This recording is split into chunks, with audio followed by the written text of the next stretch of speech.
সম্মানিত ভিউয়ার্স, আপনারা দেখছেন একজন সাহায্য প্রার্থী মনে হচ্ছে। দেখি কথা বলে দিই।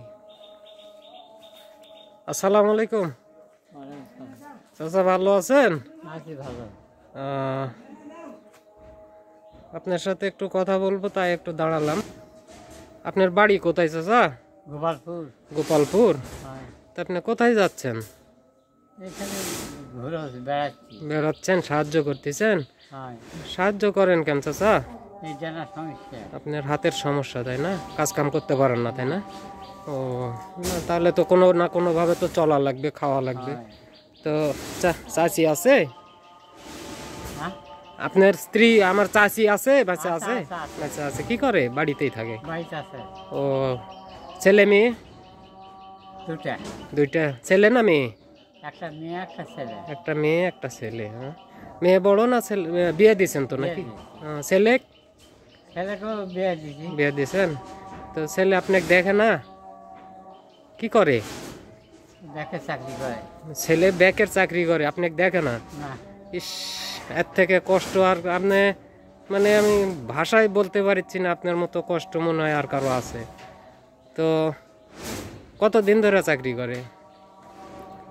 প্রায় 10 বছর। প্রায় 10 বছর হয়ে গেল।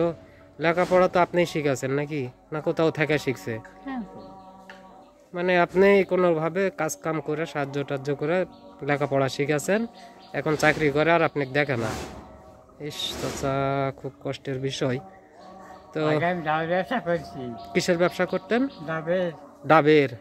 তাহলে তো ডাবের গাছে চড়তে হতো, তাহলে তো আপনি খুব না, এখন তো আর আপনার হাতের সমস্যা, এখন তো পারবেনই না। তো আপনার জমা জমি অর্থ সম্পদ কিছু নাই?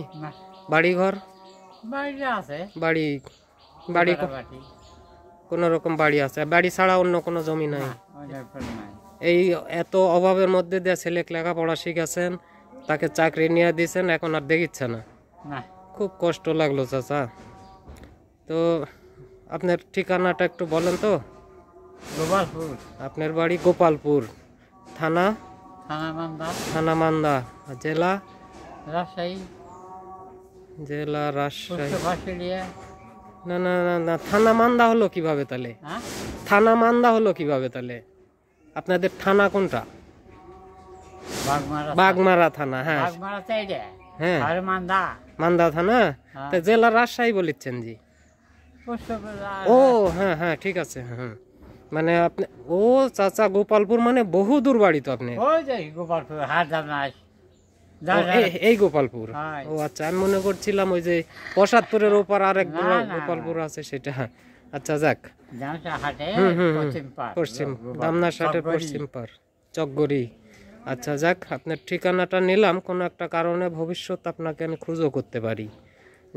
এই যে এই ভিডিও করতেছি, এই ভিডিও আমার বন্ধুরা দেখবে, আর এই দেখার প্রেক্ষিতে যদি আমার কিছু হয় আমি আপনাকে খুঁজে নেব। আর আপনার কষ্টের কাহিনী শুনলাম, আর আরও যদি আপনার মনের ভিতর কোনো কষ্ট থাকে বলেন। থাকলেও বলতে চাচ্ছেন না, তাই না? আচ্ছা ঠিক আছে, সমস্যা নাই, বুঝতে পারছি আপনি অনেক কষ্টের মধ্যে দিয়ে আছেন। আর ডাবের ব্যবসা করতেন মানে ডাবের গাছে চড়তে হতো, ডাবের গাছে চড়া কত কষ্ট সেটা আমি বুঝি। তো যাক, এত কষ্টের মধ্যে দিয়ে ছেলেকে লেখাপড়া শিখাচ্ছেন, এখন অনেক কষ্ট নিয়েই চলতেছেন। তো আপনার ছেলেকে উদ্দেশ্য করে বলি, সে যদি আমার এই ভিডিওটা যদি দেখে থাকে, তো ভাই আপনার কাছে আমার একটা অনুরোধ, আপনি এই বৃদ্ধ বাবাকে মাকে ফেলে দিবেন না, শেষ বয়সে তাদের একটু কষ্টটা একটু দেখবেন। তো আপনার কাছে একটা অনুরোধ থাকলো। আর চাচা, আপনি মানে এই পাড়া বেড়ায় বেড়ায় কি নেন? চাউল টাকা এগুলাই তো নাকি? যাই যা দেয়। তো ব্যাগে কি দেখি? চাউল দেখি। তো চাউল তো খুব বেশি না এখানে, কতটুক চাউল হবে? কেজি 2-3 হবে, তাই সকাল থেকে 2 কেজি 3 কেজি চাউল।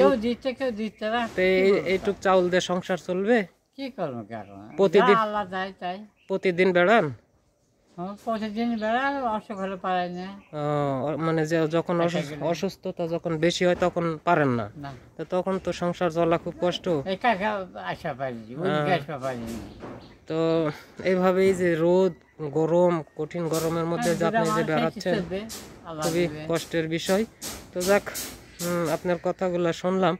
তো আমি ভবিষ্যতে যদি আমি কিছু একটা করতে পারি আপনার জন্য চেষ্টা করব, এই জন্য ঠিকানাটা নিলাম। আর এখন আমি তো কাজে আসছি, আমি উপস্থিত যেটা দিচ্ছি এটা নিয়ে একটু খুশি হবেন। তো আমি আপনাকে যেটা দিচ্ছি এটা নিয়ে একটু খুশি হন। আমি কাজে আসছি, এখানে আমার কাছে ওরকমভাবে টাকা পয়সা তেমন বেশি নাই, তো তো যা আছে আমি আপনাকে দিলাম। আপনি একটু খুশি হবেন, আমার জন্য দোয়া করবেন আমি যেন কিছু একটা করতে পারি, এবং আপনার জন্য যদি সম্ভব হয়, মানে এই ভিডিওগুলো আমার অনেক বন্ধুরা দেখবে, তো দেখাতে যদি আপনার জন্য কিছু করতে পারি তো করব। আচ্ছা তো এইটুকুই দোয়া করবেন। ভালো থাকেন।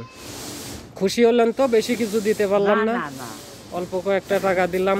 মন খারাপ করলেন নাকি যে এত কথা শুনলো কয়টা টাকা দিল? হ্যাঁ বাবা তাও মনে করেন 1 কেজির উপর চাউল হবে। চলে থাকো। তো যাক, ভালো থাকেন। আসসালামু আলাইকুম। এখন আমি যে ওই পাশে ঘুরবো।